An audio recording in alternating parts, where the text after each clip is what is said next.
தமிழ்நாட்டில் மின் கட்டணம் உயர்வா? மின் சலுகை ரத்தா? அதிர்ச்சியில் மக்கள். வணக்கம் செய்திப்புனல் நேயர்களே. தமிழ்நாட்டில் ஜூலை 1ஆம் தேதி முதல் மின் கட்டணம் உயர உள்ளதாக தகவல்கள் வேகமாக பரவி வந்தன. மின்சார ஒழுங்குமுறை ஆணைய விதிப்படி ஆண்டுதோறும் மின்கட்டண உயர்வு நிர்ணயிக்கப்பட்டு வருகிறது.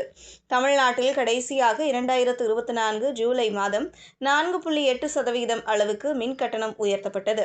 கடன், உற்பத்தி தேவை உள்ளிட்டவற்றை கணக்கில் எடுத்துக்கொண்டு நிகழாண்டு 3% முதல் 3.16% வரை மின் கட்டணத்தை உயர்த்தவும், மின் கட்டணத்தை உயர்த்தினால் மட்டுமே கடன் அளவை குறைக்க முடியும் என்று தமிழ்நாடு மின்சார வாரியம் தெரிவித்ததாக தகவல்கள் வெளியாகின.